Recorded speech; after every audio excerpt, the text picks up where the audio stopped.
One of the things that we've been talking about in the weeks and months even coming up to this is we're coming up on 10 years old. What does that mean? There's some business things that we have to do. It's worth noting, I know that when you think of business in church, I don't know, that doesn't really jive for me. It doesn't seem to work as well as you might think. But we read in at least the King James Version that when Jesus was probably a preteen, he went with his parents to Jerusalem. And then on the way back, they couldn't find him. And they're looking around for him and saying, well, where is he? And they found him, and they were angry because he had separated himself from the caravan. And he said, didn't you know that I needed to be about my Father's business? And so we're going to take some time today to conduct what I believe is the Lord's business.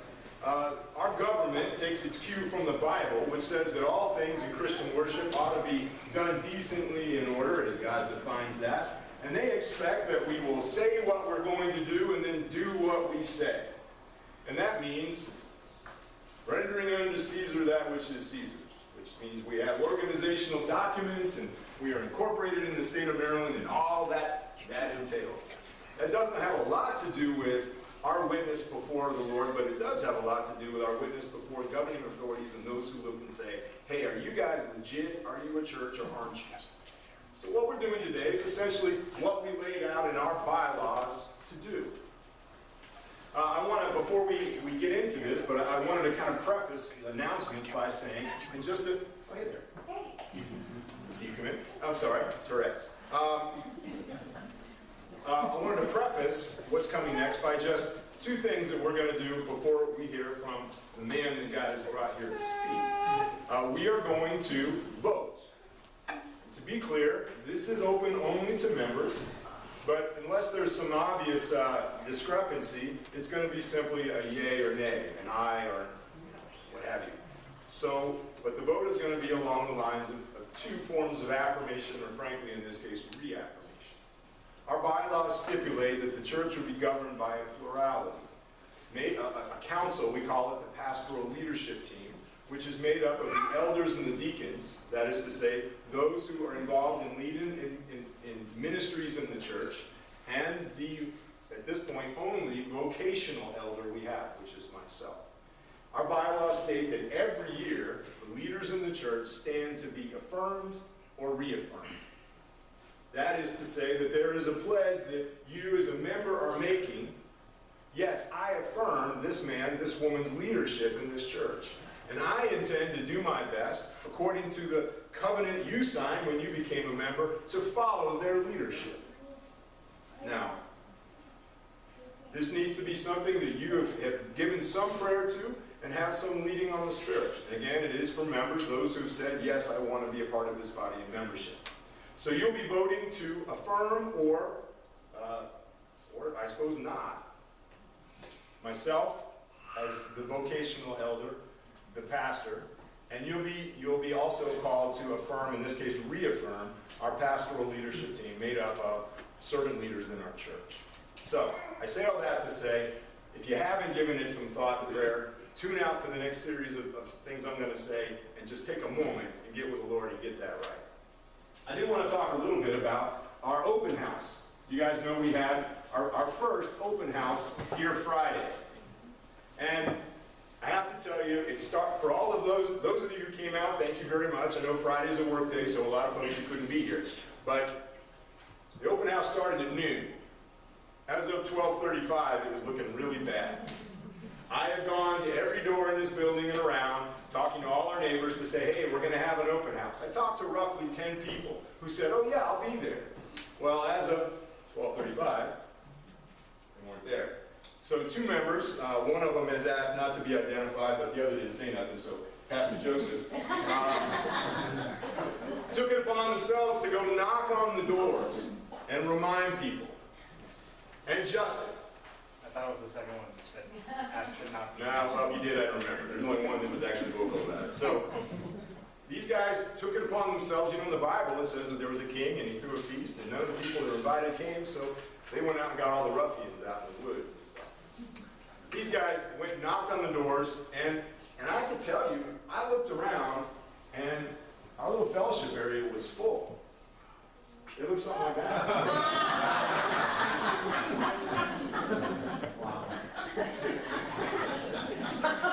Rockville's a rough place, right?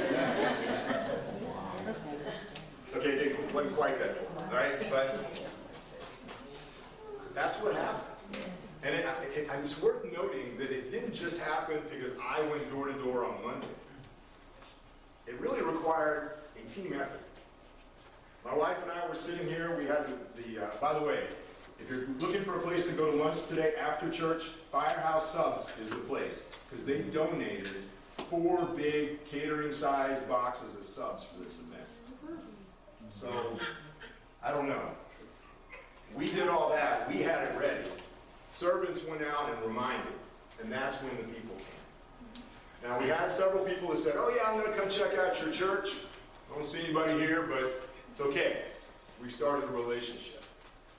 But I want you to keep in mind that what it took, that intentional going, and even that intentional reminding and gathering, we need to be doing that in the neighborhood. So get ready. Along with that, I did want to just give a shout out to the ladies who came out to the women's shelter. The scary looking guy in the back with blue hands. We served meals to combine with another team, approximately, I guess, 70 women that were there. This happens on a monthly basis. So let me just, I know, is Jamila here yet? I don't see Jamila. Jamila leads this up. And I know she's typically looking for people to do one of 2 things. One is cook. My wife made food on a stick, kebabs, whatever. I made, I don't know, a bunch of them, but it took her all day. So if you can cook, if you like to cook, keep your ears open for Jamila making another announcement about the women's shelter, because we need chefs, we need cooks. And then we need people like me, unskilled laborers, who simply hand out the food and take credit for it. So I do want to just kind of make you aware of that. It will be coming up again in a month. Now, you know what's coming up the end of this month, right? And we've been talking about it for a while. It's Kairos. So we've got actually, I think, 2 sign-up sheets. Is that true? You want to tell us what they are? Yeah, so one's for the Tostada fundraiser, which is going to be at the end of this month, the 27th. So it'll be a meal after service. And Okay, stop. So we send the team up to Hagerstown. It's too far to drive back and forth because we have to be there at dark 30 and we stay until late. So we stay in a hotel. The idea is the church raises enough money to not only, if possible, sponsor some of the men coming inside, but also to pay for the hotel. So we need, again, 2 things. We need people to come with money and eat these tostadas, but then we need people willing to actually prepare some of the food for this. So starting with Awen, this is going to go around, and what you need to do is look and see, by the way, it folds down. So find something that you want to prepare and sign your name to it. Next. When we step inside that prison, Kairos wants it to, every moment of our time inside to be covered in prayer. I don't know what your view is of the power of prayer. I see a lot of Christians who believe, they say they believe in prayer, but then rarely do it. This is a little bit of a test in that. Are you willing to not only pray, but are you willing to make sure that at a certain part of day, time of day, during the event, from Thursday through Sunday, you're willing to cover to make sure that everybody inside, the residents as well as the outside brothers going in, are covered in prayer? Again, all you have to do is sign up, put your email address if you can, and by the way, some of these are like 2 a.m.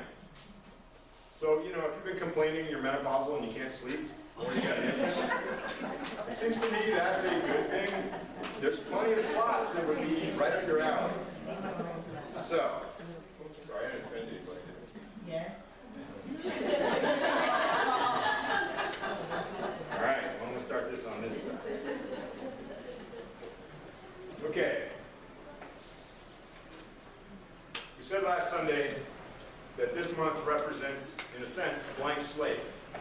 That the real power and value of being born again isn't just that all the things we did wrong are wiped away, even all the things we did right. It's recognizing that if God is in a new day, that new day is far better than any old day we've ever had. How many of you believe that? How many of Site C believe that? All right, well, I believe it. It's one thing to say, okay, we've been here for 10 years. It's another thing to say, okay, let's start over. Let's take all we think we know and think that we're good at and just put it aside and say, all right, God, take it. Well, we want to be your blank slate. We're going to start off, we started off last Sunday with Brother Scott coming, and what was the question he asked us? Are we following? Are we following? Today we have a man that I believe God has brought to bring another message. I believe it is part of us thinking about what it means to be God's blank slate. We're going to have speakers, guest speakers every month, every day, every Sunday this month. Some of them you'll understand and you'll say, yes, that's right up my alley, my favorite kind of theology. Some may not necessarily scratch your itch. That's not their job. Their job is to be here to be God's message. So again, just a few minutes, we're going to have a very special messenger from the Lord. But now it's time for us to get on to our business. So I want to ask, if you're a member of the PLT, current or past, I want to ask you to come and stand right here in the front. I guess kind of behind us.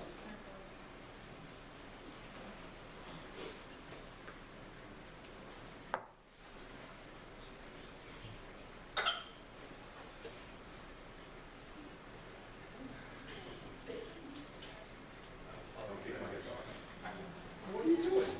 Everyone's in the back row. These are the men and women that have been our leaders this past year. I feel like the first order of business is to simply thank them for what they've done. Amen?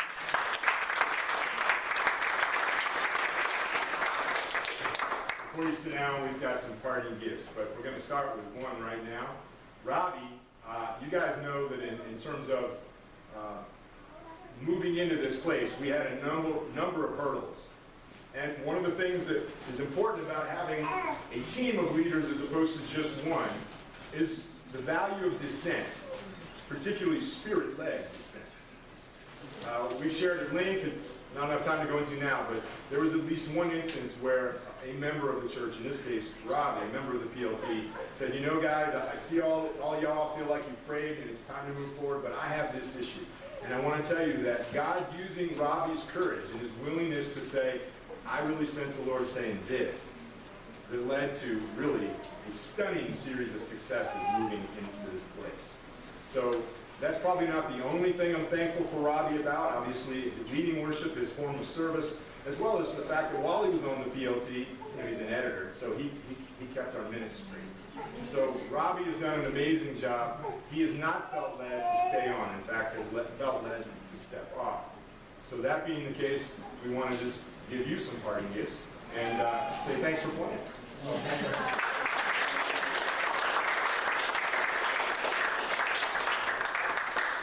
You are dismissed. Let's go. So let me just run through. These are the PLT candidates that are standing for, in this case, reaffirmation. We've got my wife, Darla Hamilton, who helps with pretty much everything I don't do. Primarily children's ministry.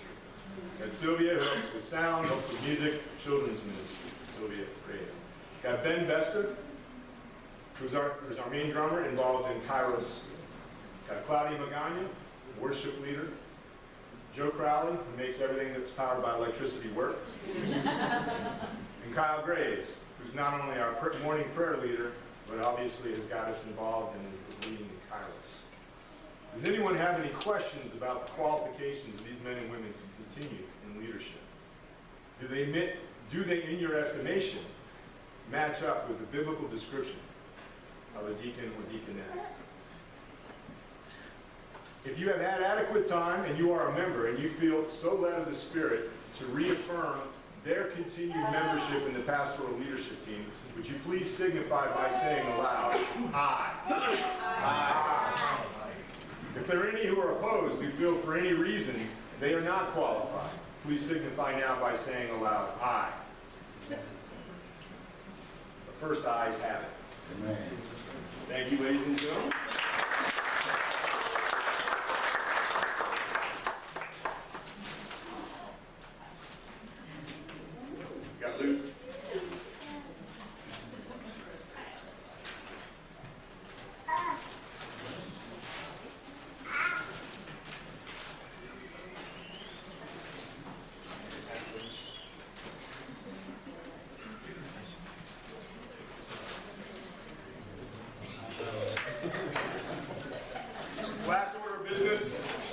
we turn it over for our financial presentation is my own leadership, which is a bit awkward to MC, but this is the way it is. You understand that I'm not only standing as just a friend or somebody you see at the front all the time, but the person for whom you are responsible to God to support as a leader in the church. If that is something that for you yourself, you've come to a place of recognizing both the quality as well as the matching of the biblical standard, would you please signify as a member if you affirm this with an aye? Aye. Aye. Thank you. Are there any opposed? Thank you very much. I have to say at this point, it's a tremendous privilege to get to do what I get to do.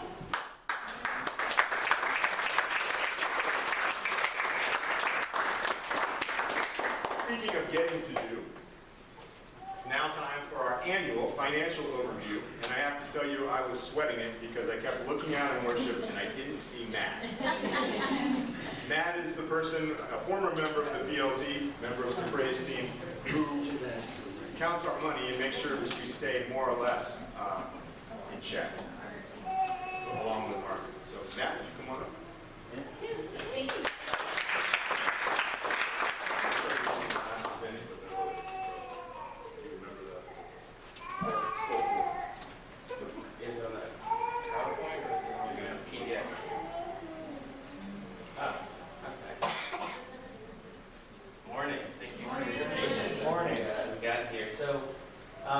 Speaking of opportunities, being on the financial committee here is a really cool opportunity to see the way that God moves in ways that are different than the way I would move.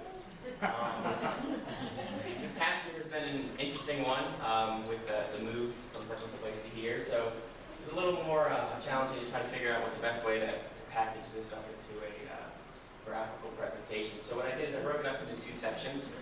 One is just kind of our month-to-month or annual overview of finances, money in, money out, and where that money went. And then the second part is how that relates particularly to the move. We had a considerable expense associated with moving into this space. So this is total offerings given in the last 12 months. $2,000, a lot of money. And every year is a part of breaking that out. This is specifically we had 143,000 that went towards our 1,300. And then this is an overwhelming graphic, but we'll be happy to answer any questions at the end or to provide you guys with more details on this. But this is just a part of transparency. Where did the money go? I mean, 152,000 is a lot of money, and this is a specific breakout of where that money went. And so this is specific operations of the church. This does not include any of the move. And so what you'll see on here is that in addition to paying for rent and all the other expenses that we have, there's a $28,000 surplus. And so what that means is that of the 152,000, 28,000 of that was not needed to just perform the month-to-month operations. We were able to put that in the savings, or what we'll see in a few slides is put that toward the move into this location. So this is something that I put together every month for the PLT, and basically just a high-level overview. Blue is money in, red is money out, and when I was sitting in the PLT, we'd always look to see whether we had a blue month or a red month, and I think I have dressed accordingly with a blue outfit today. As you can see, there are more blue than red months. Again, this graphic is not for the bill out, but this is just month to month. We had a surplus like we just saw on the slide previous. So this brings us to the build out. We spent about $70,000, just shy of that at this point, relocating from Perkins Place to here. And so the question is, well, where did we get that money to do that? Because if you were to look, each month, this is, how the money went out. We had some considerable expenses that would be more so than money in, and the way we did that was through not only the surplus, but also we were able to pull from our savings in the past. So this is just showing where that came from. This is the same graphic we look at every year, which again wraps up the whole year. The difference being this one, we had that slice that we took from the surplus, as well as slice we took from savings to come up with the money that we needed for the move. These are the last 3 years running that we can see. We've been really blessed. God has moved and just continuing to provide us with a surplus despite some interesting challenges in the last few years financially. And in conclusion, this is just some things. It's always fun to look back. Darla always sends me a slide with some pictures or some emails of some pictures over the year of what we've done. Again, this year being heavily involved in Kairos, not only supporting that, sending young men in there, but also with financially supporting the ministry. Operation Christmas Child, been able to provide quite a few shoe boxes. Church family needs, twice, I guess. We did more than 2 boxes, I guess. And then the church move was a considerable one. And then the last one here, this is just some fun pictures. So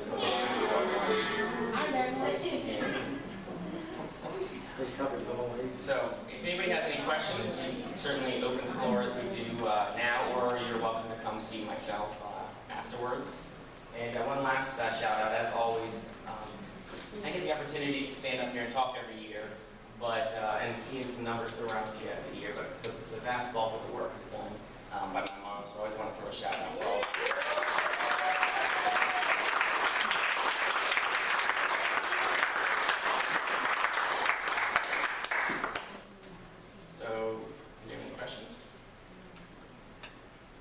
I want to point something out before I let Matt sit down. You broke it. That's an expensive. We, I guess a year ago, we had been planning to move for almost 2 years before we actually moved. There came a point in the PLT where we took a guess at how much it was going to cost to move. I had already started getting a bunch of estimates, and I did a quick mental tally and said I thought it'd be $30,000. To me, $30,000, that was just a ridiculous amount of money. Didn't know how God was going to come up with it, all that. Kyle, who's involved in building trades, said, no. It's going to be in excess of $50,000. I said, $50,000, you're crazy. So it was $70,000, right? Now, what I want you to see is, when you think about how is God, look how small we are. We all fit in this tiny little 20 by 40 room. How is God going to enable us to spend that kind of money? Same way he does, the same way we were able to pay, Edward's daughter, Lynette's mom's rent for 2 months. God works, right?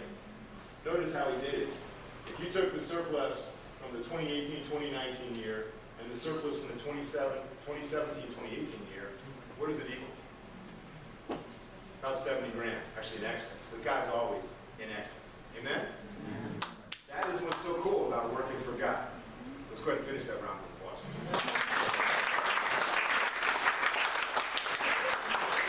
Anybody else? Thank you, Matt. Matt is no longer on the PLT, but for what he does,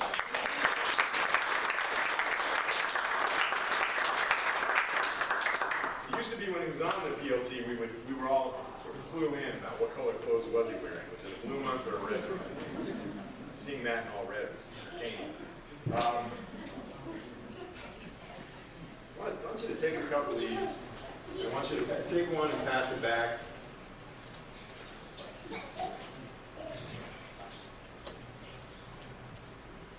Pass them around. See.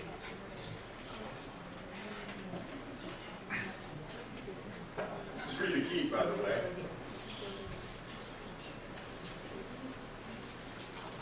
And yes, we wash them. You're not going to catch any. These are seeds, obviously. Why am I passing out seeds before I introduce our guest? As best I can tell, this is the best model I can think of for the kind of blank slate that our lives represent. What you're holding in your hand is a fruit-bearing plant. I'm not going to tell you what kind yet. These seeds that we have came out of 2 pieces of fruit. I think we have enough for almost everybody. There's a lot of seeds in this fruit. But that seed you hold in your hand, how many potential pieces of fruit are contained there? Take a guess? you that pretty much enough for 2 pieces of fruit provided enough seed for all of us, you recognize that if it grows up and just produces one of what it is, it's produced enough seed for a couple dozen people, dozen or so. Potentially, there's an infinite amount of fruit in that seed you hold in your hand. Or, there's none. That's the trade-off, guys. There's either, in your life, infinite potential, or there's no potential. And it has to do with what we do with that seed. You've heard the story many times about how Mosaic came about. You guys have heard about the Pauls and connecting with Michael Pauls and just how God used that, and Magana's and others coming alongside and launching a tiny, tiny little church. How did I get connected with Michael Pauls? How did that happen? That happened through the man you're about to meet, guest speaker. Charles Day, our speaker, is an interesting man. When I came to the church I was ordained at, he was a deacon. I think he was an attorney at that. I remember there being a deacon's meeting where I presented an idea. There was a church over in PG County that was doing an old-fashioned tent revival. Church was a largely African-American church. It's gone on to be one of the largest in the area, First Baptist of Glenarm. And I had met the pastor of that church and had gone to one of these tent revivals, and they had decided, their team that put that together, that they wanted to do one that could pull from not only African-American churches in that part of PG County, but into some other churches, Latino churches, white churches, in Montgomery County, in the district. So I said to our deacons, at a deacons meeting at the church I was ordained at, would we want to be a part? And after some discussion, it was agreed upon that we did. And one man only, stood up and said, and I want to help make it happen. That was Charles Day. And as a result, we became a part of that. Difficult getting other churches in Montgomery County down there, but it started something with seed that has been a blessing in my life, even though at times it was tested. We had a difficult tenure with a particular pastor at that church. And our relationship was tested as well. Now the seed I gave you, anybody know what kind of seeds these are? You guys know what? You might want to guess. I'll tell you, it's the largest indigenous North American fruit, which tells you that watermelons and apples and pears don't come from the United States, do they? It's a pawpaw. The fruit itself is about that big. It looks like a velociraptor egg. Tastes great. Tastes like a cross between a mango and a banana. But here's the thing about pawpaws. If you want pawpaws, it won't be enough for you to simply plant this seed in your backyard. It will grow. Well, it may grow. But it won't produce fruit.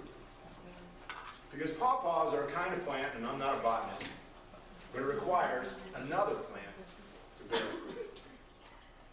One of the reasons I wanted to pass these out is because in my life, I have needed other people to be in a position to bear fruit. I met Michael Pauls through C-Day. The fruit that is Mosaic came about when the two of us got together and started working on doing what God says about bearing fruit. The seed that each of us represent in God's economy, in God's plan, are men and women who need each other to bear fruit. That is what is the blank slate that is Mosaic. Now I want to go ahead and invite C up, and Joe, do we need to do anything technological to hook him up? Oh, and at this point we do want to dismiss the children's meeting. I see Kayla standing. Look at that, she's younger than she looks.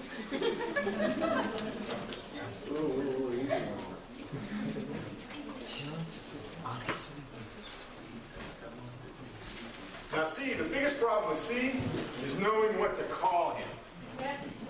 Nobody I know calls him Charles. Maybe your mom, right? No, not even then. And so when I met him, it was kind of a cross in between C period or CC. And I always thought a CC writer, and that sounded kind of weird. So went with just C, but that's really not all there is to the man. Because to be honest, if you want to be professional, you really have your choice of titles. We had Dr. Shu last week. Well, today we have a man who could go by professor because he teaches at American University. But what he does 9 to 5 is he would be known as Honorable Judge Day. That's handy to know, isn't it? I'm happy just to call him my friend and somebody for whom, when I heard the Lord say, I've got a list of men that I want you to ask to come speak, he was one of the first ones to say yes. So thank you very much. Just welcome.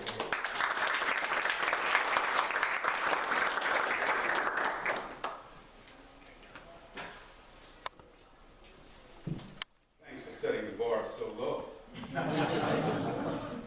It's good to see you all. Good to be here at Mosaic. As I watched your activities this morning, I saw a lot of things that touched my heart. And it makes me realize that we serve an awesome God. And he moves in mysterious ways. I guess you will probably agree with me after you hear whatever it is I have to say.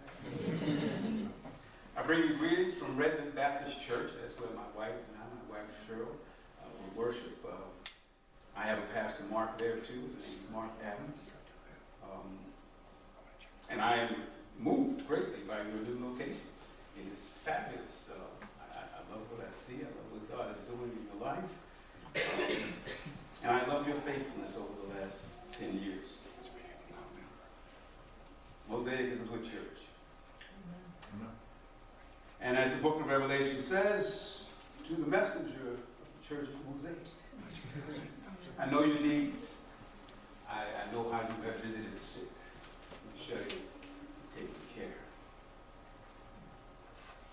I know how you have gone to jails, prisons, Kairos, all of that.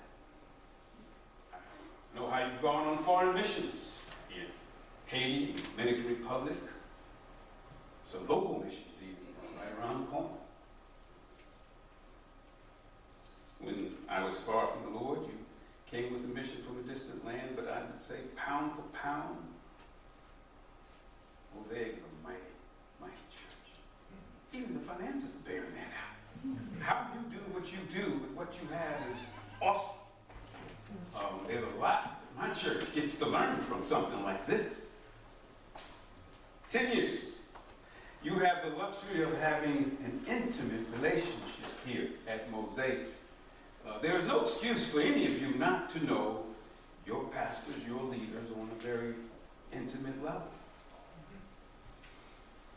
Close way. And they should know you. Some churches you go to are so big, you could miss a month of Sundays and nobody knew you were gone. You don't even get a phone call. You're not that relevant, not that connected. I've known Darla and her significant other probably 30 years now. 30 years. We were class members, get this, in a married young adults class. Yes, we were once young adults. I had hair. I was 6'5".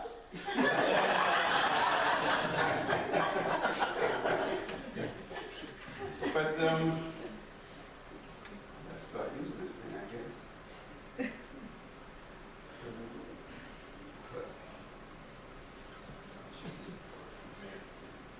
Wow, it's way up beyond where I want to be.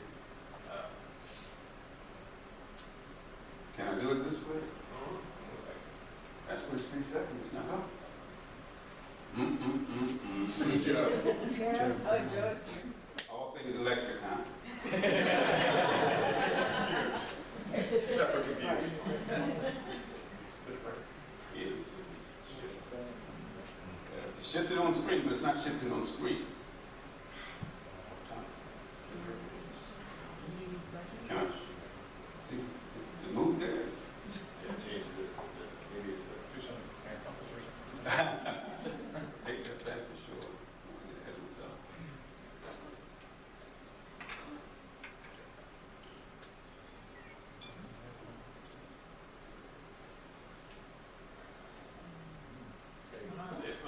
We got everything up here now.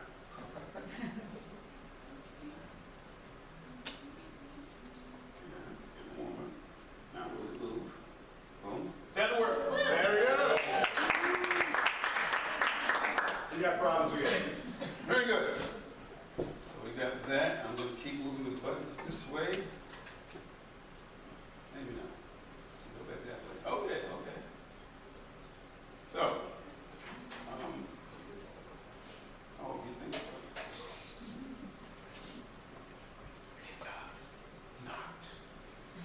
So, It's good. oh, it did. Okay, okay. Okay. This is how we make all our guests feel comfortable. He's asked me to preach, and Mark and Darwin know I'm no preacher. I'm at best a Sunday school teacher. I taught a lot of Sunday school. And there's a difference between being a teacher and a preacher. Preachers can get up and they can just talk, and they can make everything relevant. Teachers, I'll drag you from the Old Testament to the New Testament, and back again. We'll go chapter by chapter, book by book, paragraph by paragraph, sentence by sentence, and then we'll get around to divining God's word. Preaching is a little bit different. But today I'm not going to teach. I'm not going to run you all over Scripture.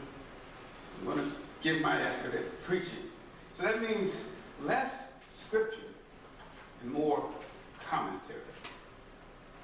Try it one more time.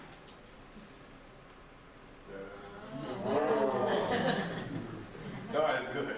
All the time. I want to tell you about a story.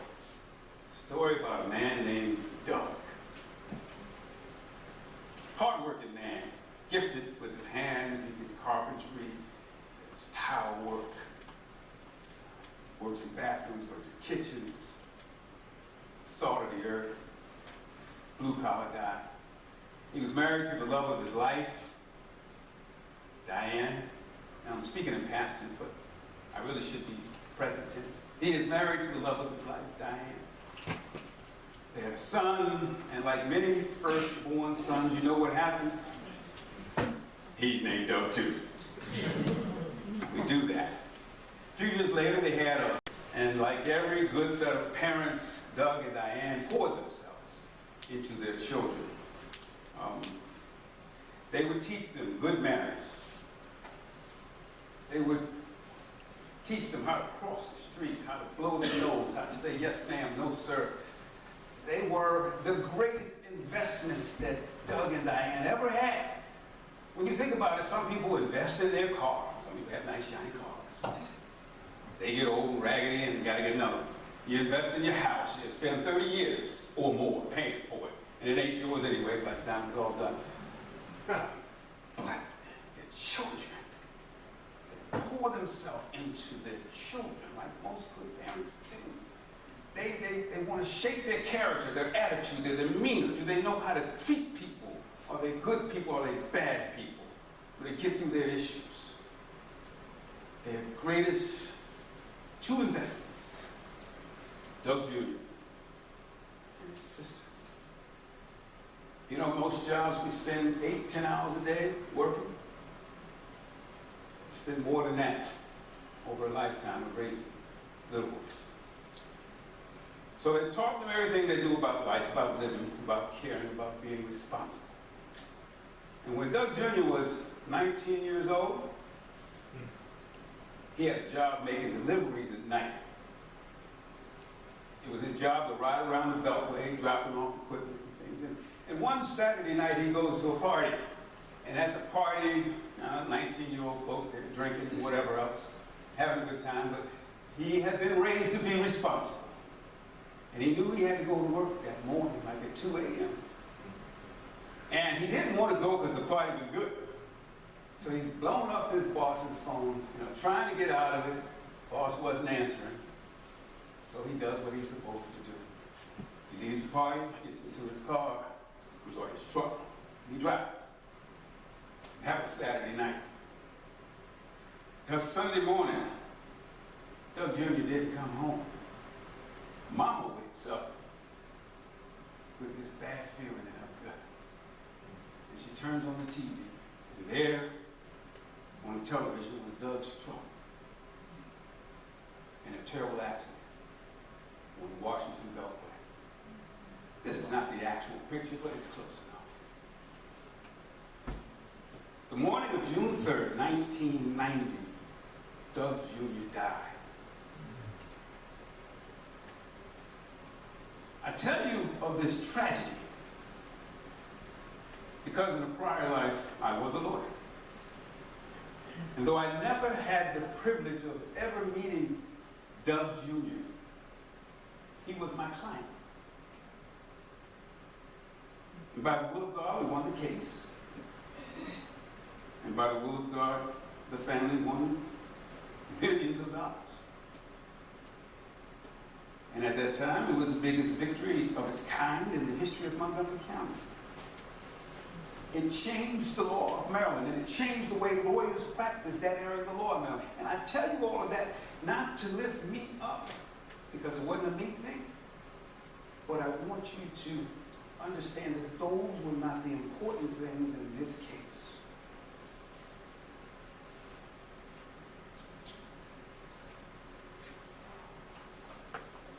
The biggest game changer in that case was something very unexpected. You see, when family members die, we hurt, we grieve. We go through a season of mourning. Yes, for those of us who know that the person was a Christian, we have a comfort that they're in a better place. But we still have to mourn, no matter who you are.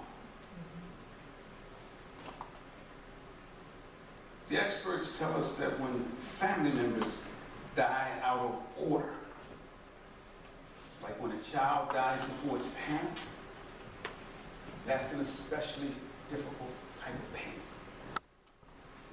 And when the child is still living in your house, and when the child is killed by something that shouldn't be, you can't get over that in the usual way. Grieving is a complex issue, and the experts tell us that it is very typical for parents of small children, if they die before, to make a memorial out of their rooms, their bedrooms. They will keep the bedroom exactly as that child had it. They'll keep the crib in the same place. They'll keep the toys in the same place. They'll keep the curtains, everything. And that may last 5, 10 years because we're grieving. When Doug Jr. died, his family went into an absolute tailspin. Nobody since 1990 has been the same. They've been through some heavy-duty counseling, but it was during the trial, some 5 years after that collision, that I learned something from our expert in grief counseling that I wasn't expecting. He said, little sister's a basket case. She's going to be in counseling the rest of her life. He said, Mama's toast. She's not going to be good for anything. She is suicide. But the one you need to worry about is Daddy. I said, Daddy? He's the rock of the whole thing. He's the one I've been communicating with. He's the one who's all there. He said Daddy has spent the last 5 years trying to hold it together. He was looking after his daughter and holding her up. He's looking after his wife and holding her up. He was trying so hard to be the solid rock of his family that he never gave himself time to breathe. And because the wife and the daughter were dealing with their own issues, they couldn't help him. was looking at him. No one was holding him up. Doug was so busy giving ministry to what was left of his family, but no one was ministering to him. On the outside, Doug looked fine. To the world, to people like me who only saw one side of Doug, seemed good. But Doug had been dying every day for 5 years. And I found out that day that that superhero named Doug was really just a man, just like the rest of us. We're all humans, be they men, be they women. We all need ministry. I apologize for opening this Lord's Day in this blessed house of worship. Such a tragic story. But my charge to Mosaic today, during the season where you are celebrating your 10 years of living as a community here,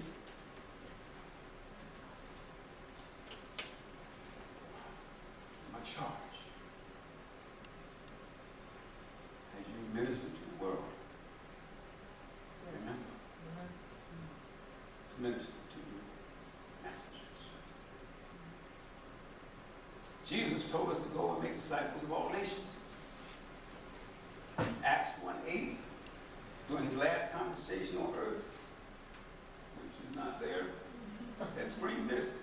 No, that's the wrong screen. Go back and see. Yeah, it dropped the screen on me. Oh well. Oh, it is coming up. It's in Spanish too. A miracle! Oh, it did. Jesus is leaving, talking to his folks. He says, you go to Jerusalem, you go to Judea, you go to Samaria, you go to the most parts of the earth, do this thing. And you at Mosaic have been witnesses in Montgomery County, Maryland. You've been witnesses in other places in Maryland. You've been witnesses out of the country of the United States. But we can't overlook Rockville. And you cannot overlook 622 North Hungerford Drive.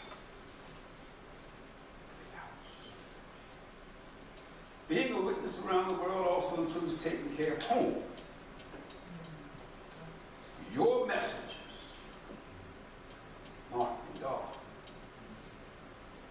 they might be superheroes or super she-ros to you, but he is just a man, and she is just a woman. Sometimes they need ministry too. Again, remember to minister to your messengers.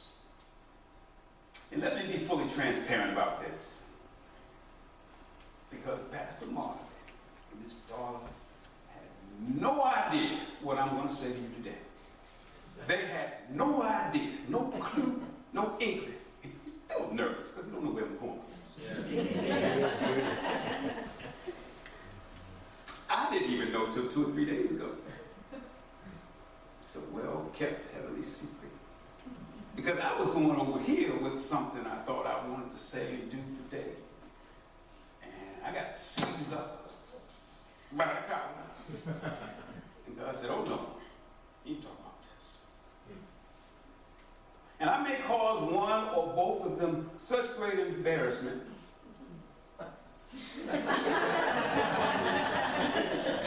but understand it's not my intent to embarrass them.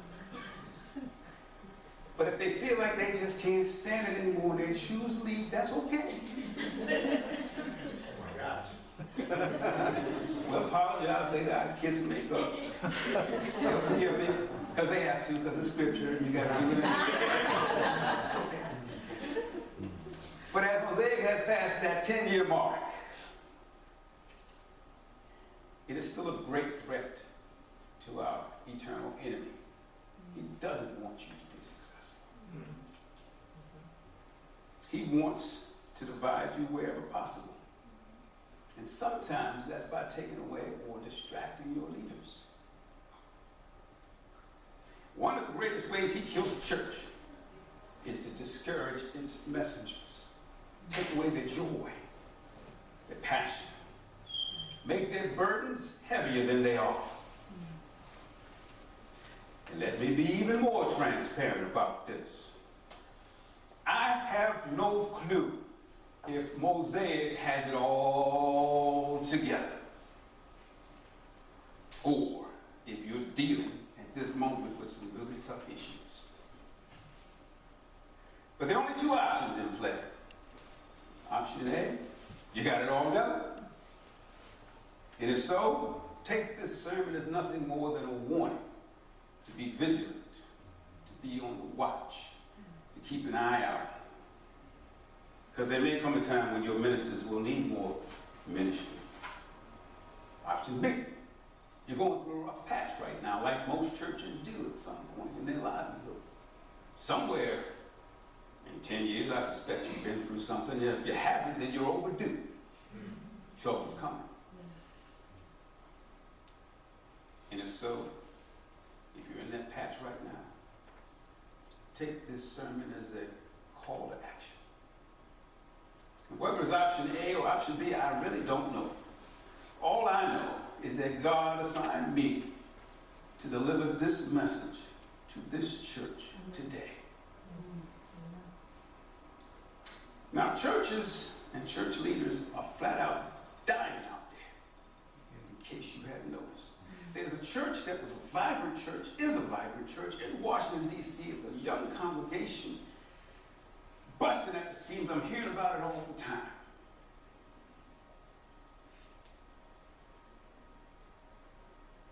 After 5 years or so, the pastor needed a little break, a little vacation.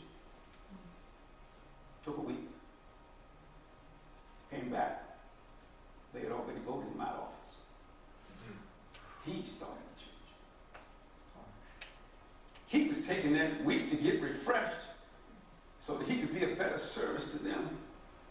And they were taking that week to decide how best to kill his spirit. Churches are dying all around us. 2 churches in Silver Spring have died in the past year, 2 large congregations. One formerly large congregation I actually was reading about it in the Washington Post. They have one of these, 500-seat audiences, and the congregation meets in the choir loft because there ain't but a handful of them left. No need to turn on the heat for the building. Mosaic, you are blessed to have this new location. You are blessed to have 10 years of this. You must protect this house. A little more than a week ago, a friend sent me this screenshot. I don't have the tools to address its validity, but I accept it as true. This is tragedy, and it's all around us.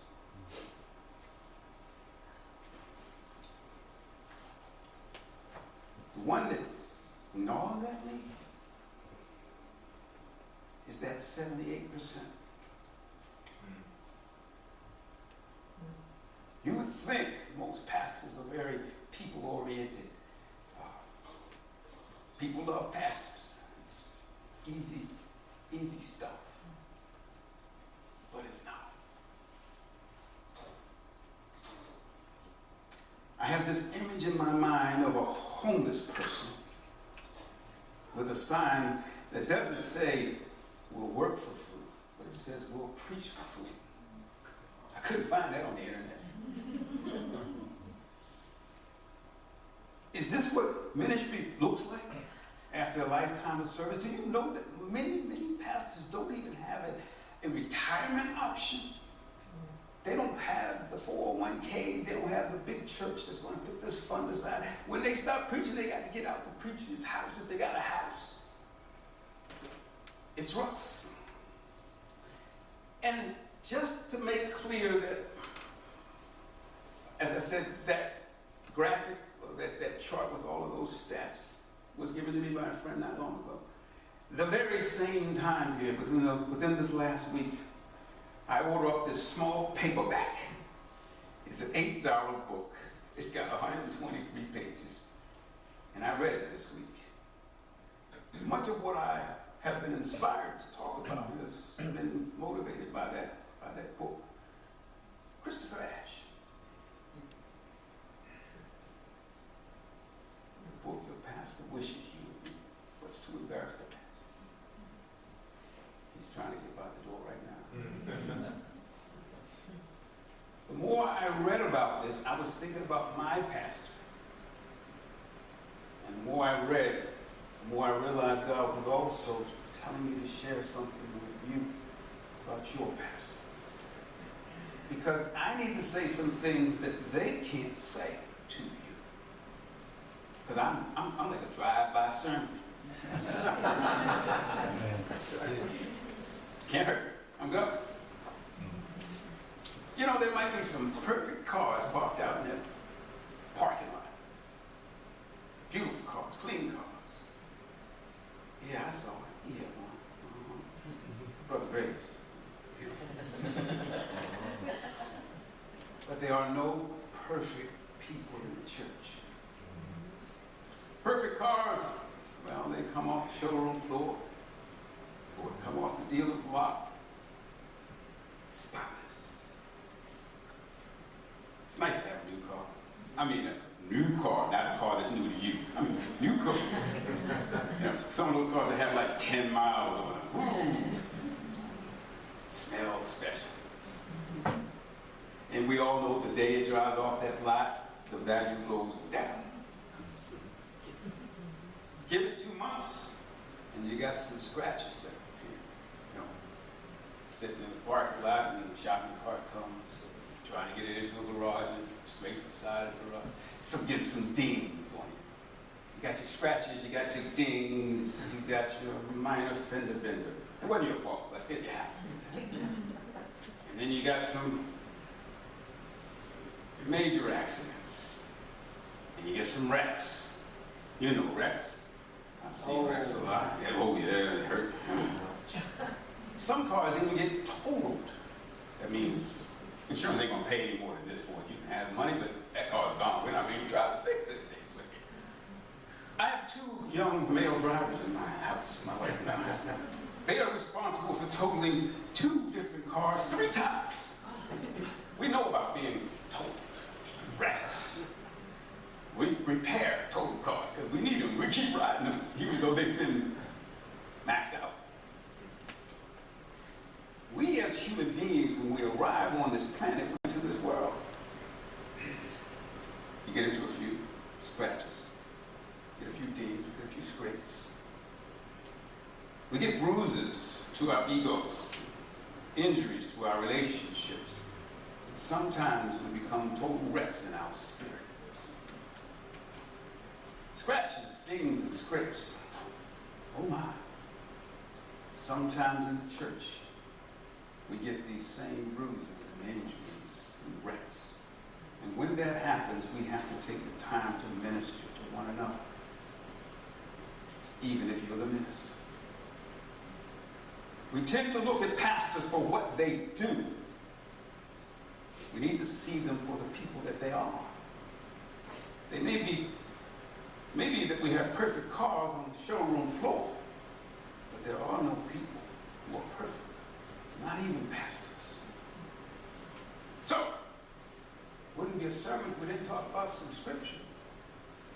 Here you have it. Have confidence in your leaders and submit to their authority, because they keep watching you as those who must give an account.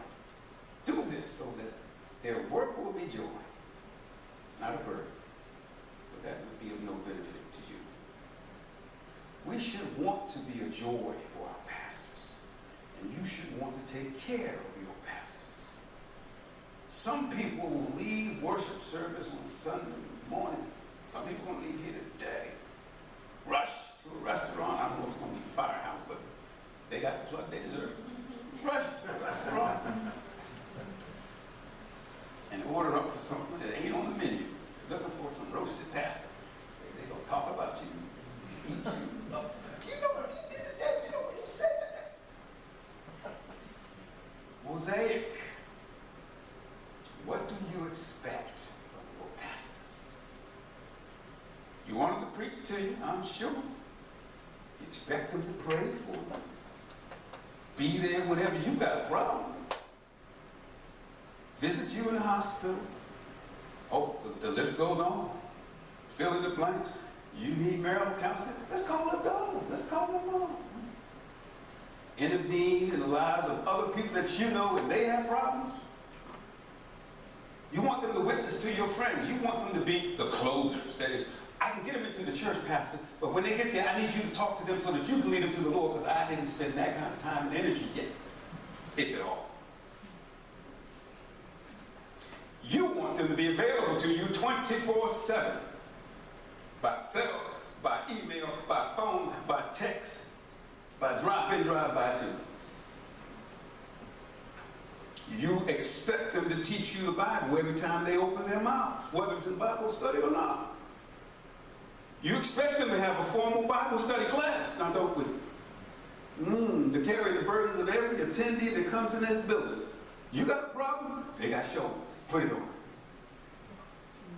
What do you expect from your pastors? You expect them to have a hotline to God. You expect them to never forget the problem that you told them about last month or last year unless they solve the problem for you. You expect them to settle conflicts that you might have with other people. In all of this, it is crazy for me and for you to think and to speak of these expectations as falling only upon your mark and your dollar. I have a pastor Mark too. We treat him the same way. I don't have a dollar, but I got a suit. And don't think for a moment that she is not carrying the same burdens and expectations. Don't think for a moment that daughter is not carrying the same weight and then some. Because she's carrying him. Y'all ain't. And you can't really, in many places, in many ways. For those of you who are terribly young, I want to give you a lesson in history real quick. Two great people, tap dancers. When I say tap dancers, every older head here said, oh, Fred Astaire, Fred Astaire, Fred Astaire. Black and white, you know it's old. Labeled as the greatest tap dancer in the history of Earth, Fred Astaire. He's the man everybody knows. He made like 20 movies, dancing everywhere. People mimicking his style to this day. But you know what? Someone had the audacity to ask the lady with him, her name was Ginger Rogers. She was probably in 10 movies with him. So tell us, how does it feel to have 10 movies with the greatest tap dancer who ever lived? She says, I do the same thing he does, but I do it backwards and in high heels.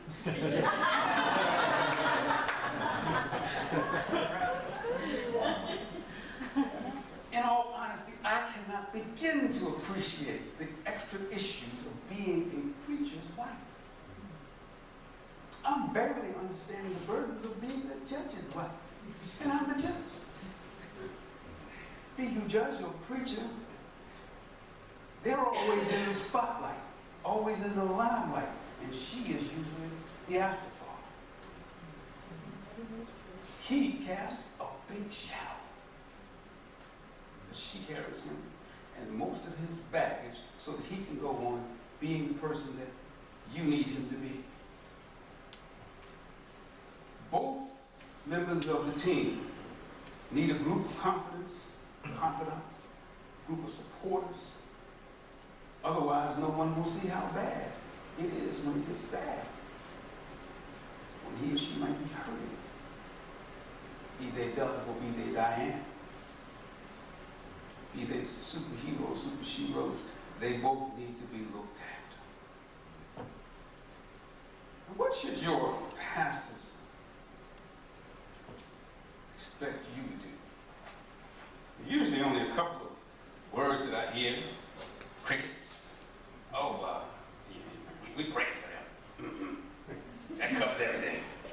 can't cover for you, but I want them up on themselves. Or we are here to support them in whatever they do. Good church speak. Let us think about the things that give your pastors joy. Here I borrow from Christopher Ash's work. They get joy in seeing you walking in truth. That's the whole reason they're in the work that they're in anyway. That's the reason for being a pastor, to see people get right with God. To see you chasing God with gusto, with passion, with absolute desire. That's what gets them up in the morning. To hear somebody in this church is on fire for God, that they're reading their Bibles, that you're starting Bible studies on your own. You don't need to take everybody to the pastor. Take one to your job site. Start one there. Having family devotions in your house. You don't have to come to his house. You have to come to her house.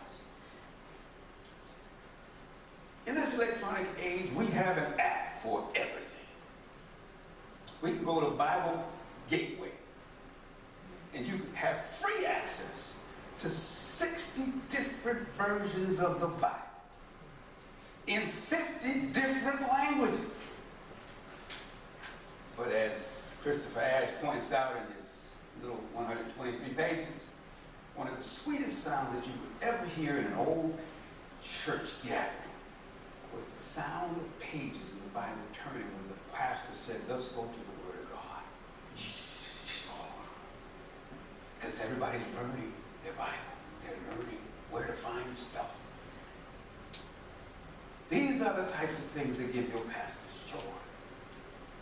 They get joy when the people that they minister to respond with sincere words of encouragement.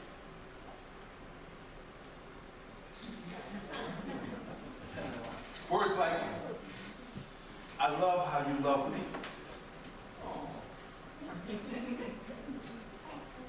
I appreciate the work that you put in every Sunday morning to give us a message. I appreciate the work you put in down at the women's shelter in leading us and not letting that go and staying on task. I appreciate what you do week after week after week. I won't tell out of school something I haven't said everywhere else in the world except in my own upbringing or household.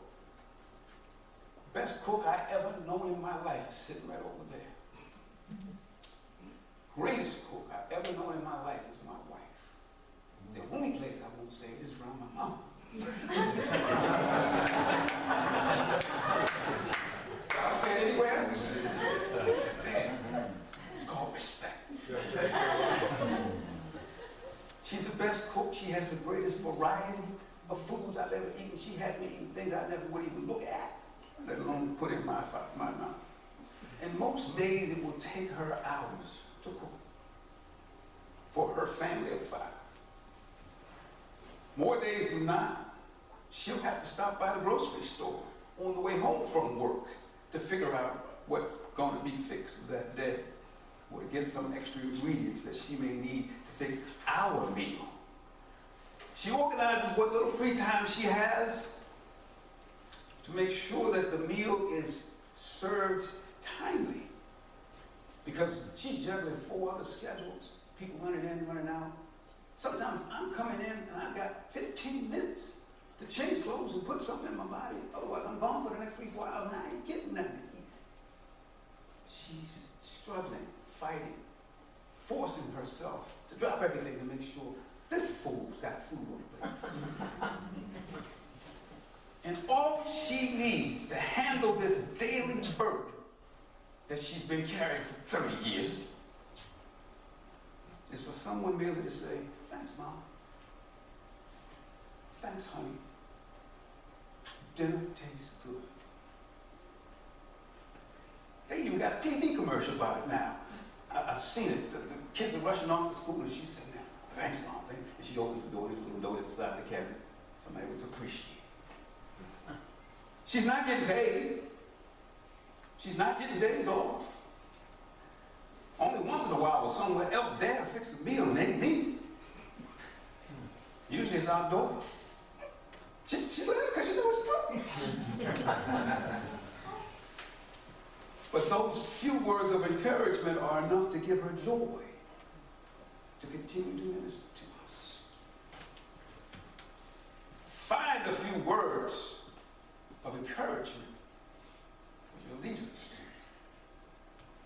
Sincere words for your pastor and his wife.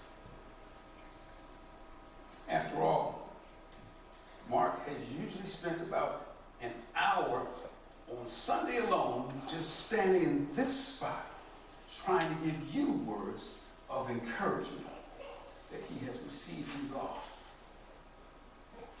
He doesn't stand here week after week wasting your time. If he did, you wouldn't be here much. He spends all week in study, in prayer, in conversation with God about what to say to you next.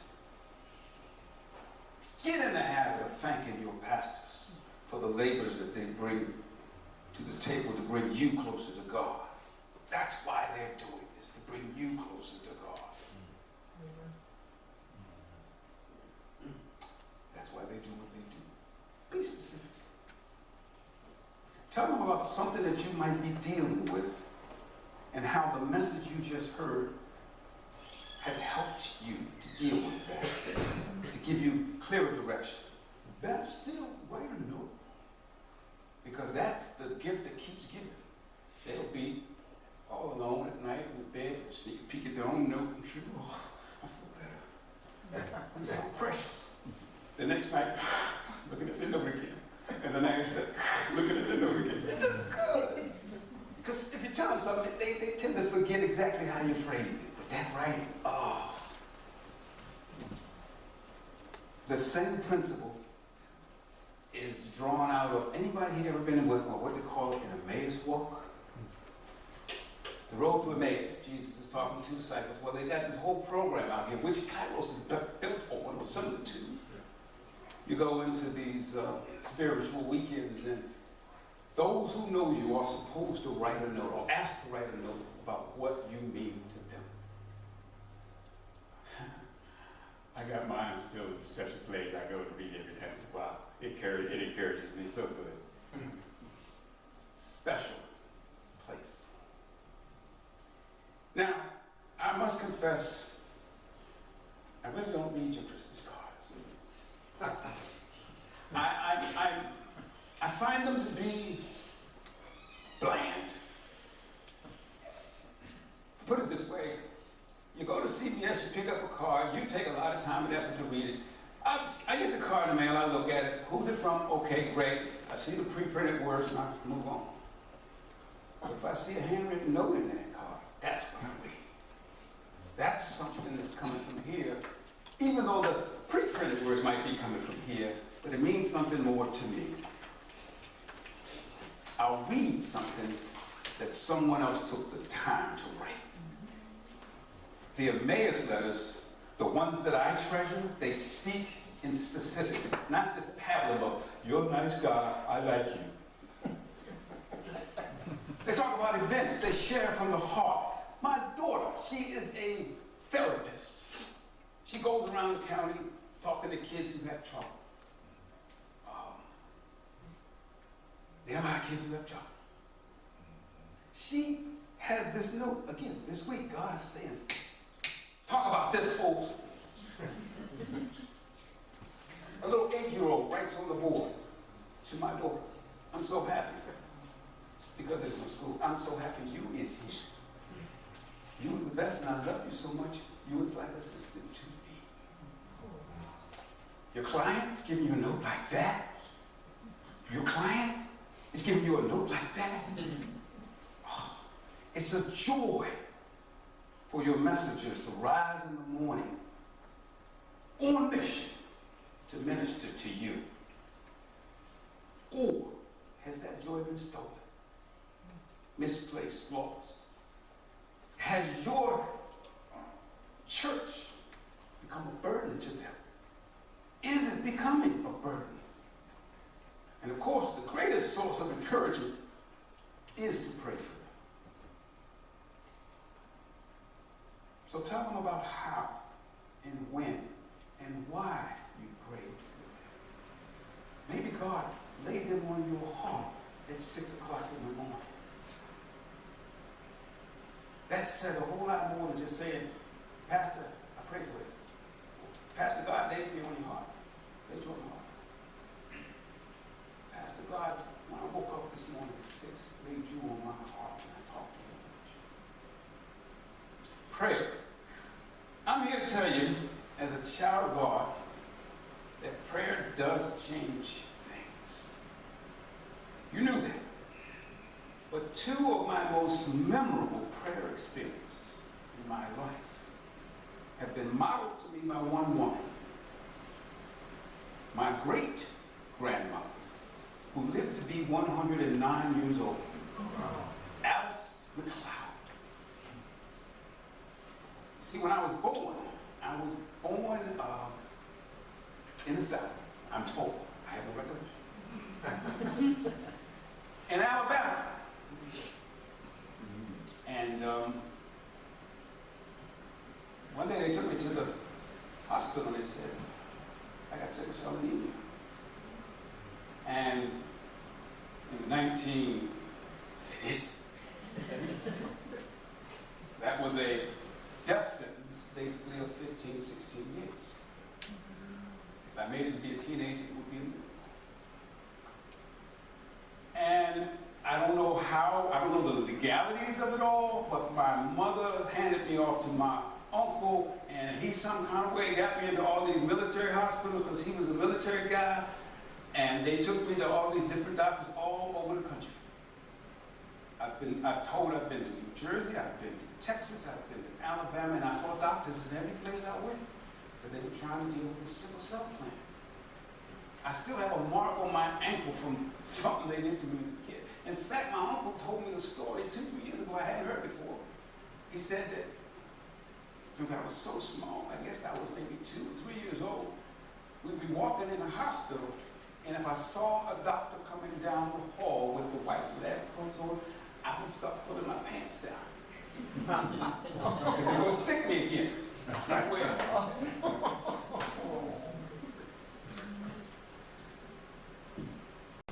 And she lived in a part of Alabama where apparently there is a swamp. And she and my mother and others have made it clear and told me through the years how one night she goes down into the swamp to pray. Now, they say she prayed all night long. I have yet to pray for anybody all night long. I have yet to meet somebody who has prayed for somebody else all night long. I said this is my grandmother, it's my great-grandmother. Okay? This is the lady who was the grandmother of my mother. She raised my mother because my mother's mother died when she was 2. And I guess my great-grandma didn't want to see me check out the same way. She comes out of that swamp after the sun has come up, and she tells everybody who will listen in her great Alabama drawl, that boy ain't got no sickle cell. And to this day, I've never had a trait, no disease, and I'm still here. Praise the Lord.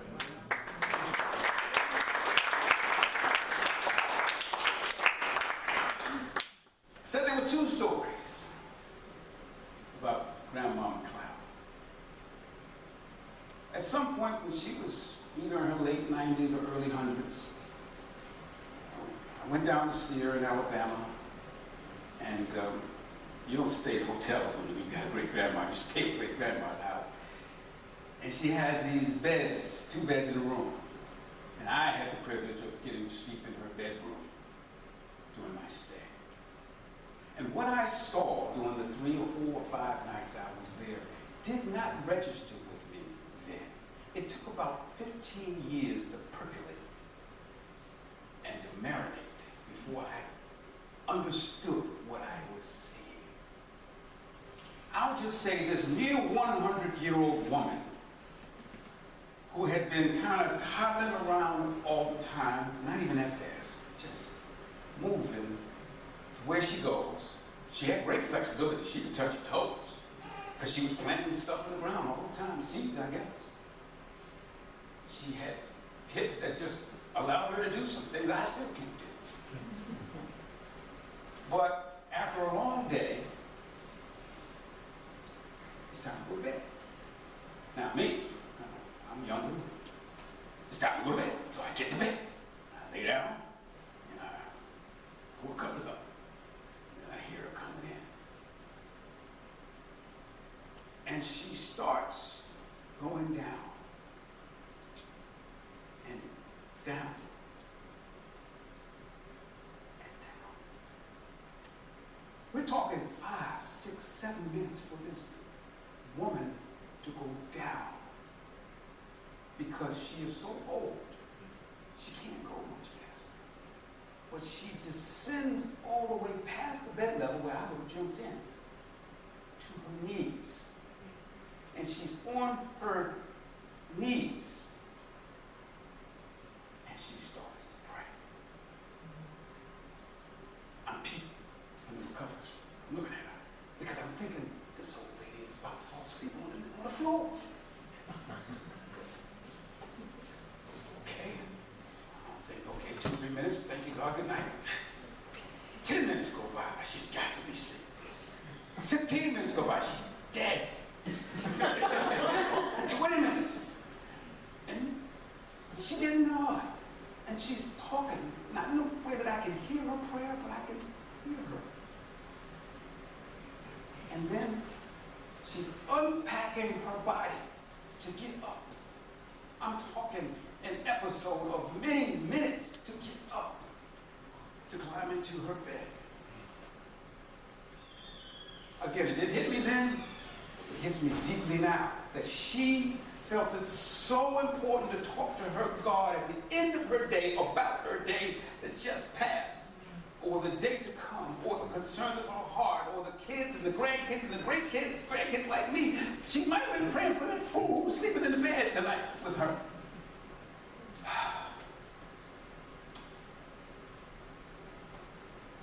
And then morning comes. You have to understand, I like sleeping in dark rooms. Give me a dark room, I can go sleep anywhere. If you don't give me a dark room and the sun comes up, you know, I have to wake up, and I don't want to wake up. Grandma doesn't have dark rooms. Sunlight comes in, wakes me up, I'm irritable. And I'm peeking at this old lady. And she gets out of her bed. And she starts that process again. She starts taking her body down to her knees. And she prays. And she spends minutes getting back up before she starts her day. When I finally got that message, I can't get it out of my head. If this 100-year-old lady has walked with God long enough to know, and she lived right across the street from the church, she put maybe 5 or 6 different pastors in and out of that church in her lifetime. She had the keys to the church. The pastors have to come to her house to get the key to open the church.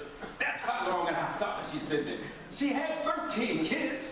She raised 4 or 5 preachers in that group. One of them was the presiding elder of the AME denomination down there in Alabama. This lady knows God. And I had the privilege of sleeping in her room. God gave me the opportunity. He revealed to me what a prayer life looks like. And I've been trying to replicate that ever since. Prayer changes things. And that was a great model. In my notes, I was going to say something about Kairos. God works in mysterious ways. You know, you go into the Kairos prison ministry, they ask people to sign up and to commit to praying, whether it's 2 in the morning or beyond. And in some of these prisons, they will post on the wall all the people's names who have committed to prayer. Not your email, just your names. And the times that you've committed to prayer. Where people all over the world have committed to pray. And it's often that an outsider will put their arm around an insider and walk them to their wall and say, such and such is praying for you today. It is often at that moment that a hardened heart has been softened by the Holy Spirit. And they think this thing is real. Prayer changes things. At Brethren Baptist Church, where we worship, we have something known as prayer warriors that we've been trying to do. It's an old thing, and I wonder if you do it here at Mosaic. There was a lost art in the Baptist world where no one could stand in the pulpit and preach unless there were one or two souls in the back praying. Praying for delivery of God's word directly through the speaker. Praying that the hearers would hear and understand and follow God's word. Praying that people who were unsaved would come to know the Lord. Praying for the worship services. If I were to make a TV show out of it, they had that thing called now designated survivors. I call them designated providers. They're providing for what happens here. All you need is one. Do y'all have a person or a rotation of a person who could be praying out there for what you're doing here, empowering that speaker to get it right, to speak of God and not speak of them? It gives your pastors joy when they know that someone, somewhere, is praying for them. And your pastors make a difference. In our lifetimes, my wife and I have had 3 great pastors. The first one married us and gave us a firm foundation about what God's church should look like. The second one built one of the largest congregations here in Montgomery County. And that pastor has since gone on to glory, and the structure that he helped lead that church to build is no longer there. The third one is our pastor today. He's been our pastor, Mark, for over 20 years. Do you happen to have a great pastor?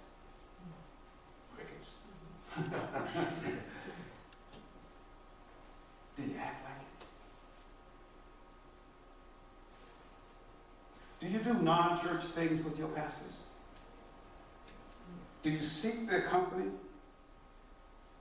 when you don't have a problem?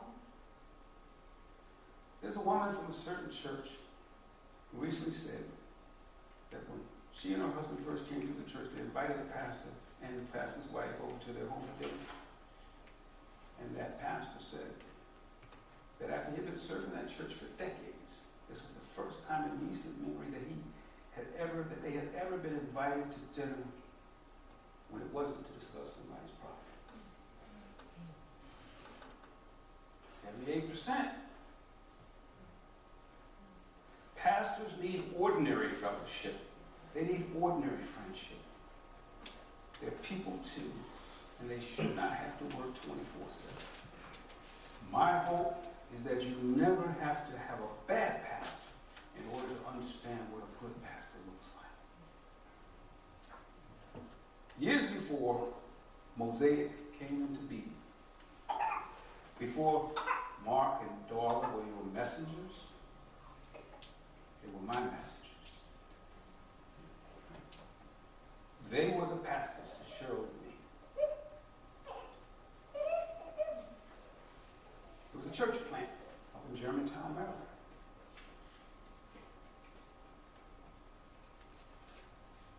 Probably 20 years ago. My wife and I had no reservations whatsoever of following Darla and Mark, just as you should have no reservations today. I'll say in closing, My message today might not be a cry for help or a call to action. It might only be a warning, food for thought. Your house might be in order. You might have it all. You might have great relationships. Praise God if you do. Your pastors might be both your servant leaders and your leading servants. I don't know how things are going. I don't know how your messengers are feeling in this hour, this season, or during this time as you reflect on 10 years of greatness. But just like Doug, who lost his son, your pastors have spent years investing in you. They have been at the job for years trying to hold this family of Mosaic together. They have devoted themselves to ministering to you and you and you.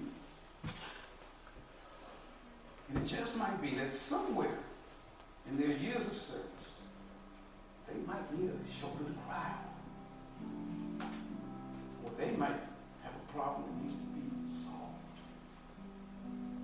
And they should not be in a place where they feel like they're so far removed or so far different from you that y'all don't meet in that way. I would like to think that these people are above the place of saying, well, I'm the pastor, or I'm the pastor's wife, I can't take no problem to that person. Granted, you can't share everything with everybody, but there needs to be somebody. It may be that you need to be that somebody. So, if you remember nothing about our time together today, it is my prayer that you will not forget my one point. As you minister, Jerusalem, Judea, Samaria, to the uttermost parts there. Don't forget, even your messengers need ministry. Will you pray with me?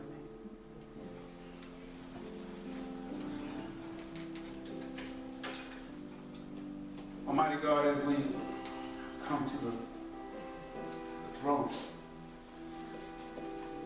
we come with hearts that are hopefully concerned about the messages to the Church of Mosaic.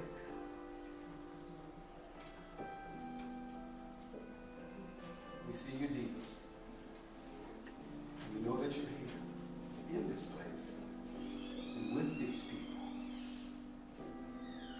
And by some standards, keeping the church alive and going for 10 years is a mighty great accomplishment.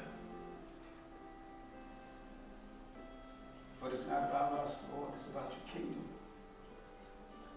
It's about your mercy. It's about your blessings here and change lives out there. And we just ask that you continue to pour water into this vessel. The daughter, the Mark, and all that they do, most of which will never be known in its fullness by any of us. The confidences that they must keep, the counseling that they must do, the interventions that come unscheduled, not the 9 to 5, but they asked for this,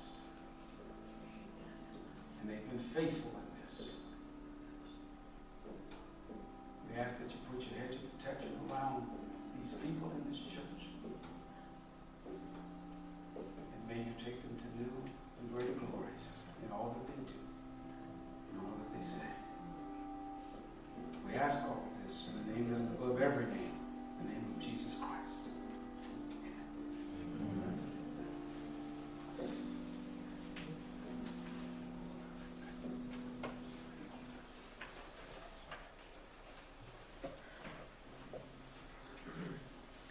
that was awkward. Well, a month ago, it was really clear. God said, no, you're not talking in October. You're not preaching. And I started reaching out to some men. God used some men to reach to me. And, I didn't know what you were going to say, right? Help me with that. Make sure I understand. I didn't say, hey, tell me to do this. And if you noticed, I've gotten up last Sunday and this Sunday and said, you may not appreciate or get everything. You may hear some things that make you uncomfortable. I thought I was just talking to y'all. So thank you, Steve. When I came in yesterday, Matt showed you we spent $69 grand just getting in here, and that was just carpet and this and all the legalities. We've got other things that we feel like the Lord wants us to do just to dress it up. So we came in, started the backdrop, came in yesterday. I'm joking. We got here, there was things kind of pushed around. There was a music stand here, and it was level flat like a table. This stuff was kind of moved, this was moved up. And I looked at the music stand, and it was oily. And I got to tell you, in that moment, I thought, who did that? Who got oil all over a music stand here? And God just said, Mark, that's anointing oil. There's someone in here praying for you, church. We have faith action on Saturday evenings, but we have a group of ladies who come in and pray. It used to be Wednesday mornings, now it's Saturday mornings. Sure enough, I looked out in the kitchen, and there's this little bottle of olive oil. And I have to tell you, when I went, got a sponge and filled it with soap and washed it down so that it wasn't running anymore, it was a joy. Because the reality is, you guys, I don't know why God gave C what he said, but I do know that God made it really clear that what C was going to do today was going to be love the Lord. It's going to be for us, it's going to be for him. I didn't know it would be for me, for us. I do want to thank you.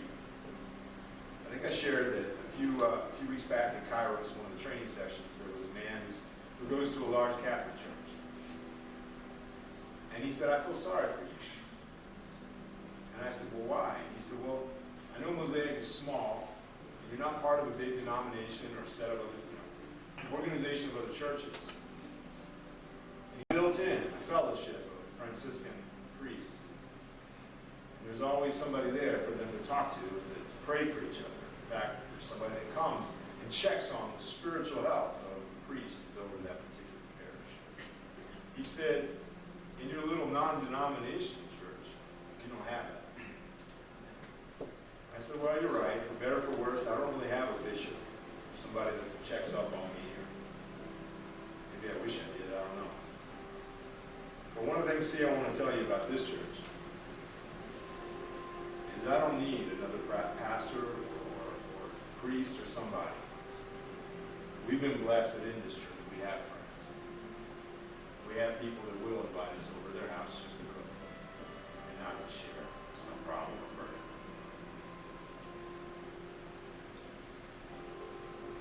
Thank you. You guys have been there. That being said, he said something else was very significant. I'm sure there's more the Lord will reveal to us that was specifically for us. He said, a father has no greater joy than to see his son manifest the purpose that God gave that child to, husband and wife. And likewise, that is true of us here right now. We don't have any greater joy than to see you guys do what God's made you to do. We don't have any greater burden when you're not here, or when you're not giving God what a great God, a mighty God deserves. And so I want to just say amen. You want to bless us? Bless the Lord. You want to love us? Jesus said, feed my sheep. Care for my lambs. Love each other. By this will all men know. There was a guy at the church I was ordained at. He knows it. There wasn't a lot of overlap there. His dad was a pastor. dad fit the stats he put up. Didn't have any close friends. Got moved from church to church because he got voted out. And I know it's easy for us as sort of sermon tasters, critiques, to say, well, maybe he wasn't a good preacher. I don't know. But I know that it caused this man who grew up in that kind of environment to say, I know that Jesus said, by this will all men know that you're my disciples, by the love you have one for another. And he said, Mark, I grew up in the church. I've never seen that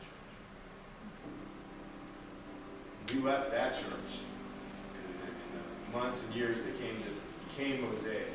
I have to tell you, if there is a goal that Darla and I have, this is that church. That we here love each other as Christ loved us. No less, I can't even imagine more. And we acknowledge that it's hard. It is hard. In fact, I would tell you, without God's Spirit, it's impossible. But we have God's Spirit. We have God's Spirit. We are this seed. We represent infinity and nothing all at the same time. It's simply a matter of the context we place the seed in and the willingness to come together to fertilize what becomes that fruit that God wants us to have. I do not want you to leave before you've taken the time. When you call him your honor, professor, hey you, something like that. Tell him how much you appreciate the word you got today. And by the way, I did not introduce Cheryl. Cheryl is one of those women that, as I've watched her, I'm clearly more connected with the sea.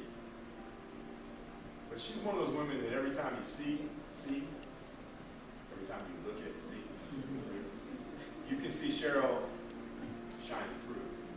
You can see the work she's done in his life and the degree that he's a different and a changed man because of that strength of that marriage. I know it because it takes one to know one. I'm not sure we just have on the computer. I have a wife just like that. I am thankful for her. And she does need what Cheryl needs, what Mark's wife Sue needs. She also needs those friends because she is carrying her. So while you're saying hello and giving your comments to Brother C, we say to Cheryl, thank you for all you've done in this ministry. Amen? Amen. It's been a good day? Amen. We represent that blank slate. We represent that potential in the seed. When we leave this place, the work is not finished. We leave this place, the work starts. And it starts with the degree to which we don't let each other escape this facility without taking the time to work on that, what it means to love each other as Christ loves us. Amen? Amen. Father, I just want to thank you for a good day. I want to thank you for a good word. I want to thank you, Father, for all that you have done. 10 years you've given us. But it's nothing more than simply just a taste of what you're going to do. We realize that your Spirit gives us the earnest, the sample of our inheritance. This is the sample I want more. Lord, be that more in this life. Be the one who anoints us, who baptizes us, who fills us, who gives us that which the world outside, without having something to see, is never going to get. Make us that. Make us willing to go and to shake the bushes, so to speak, to bring people in, to love them, and to bring them to a place we know they're going to see something special because they'll see the love we have for each other, powered by your Spirit, commanded by your Son. Be that to us, Lord. We ask in Jesus' name. Amen? Amen.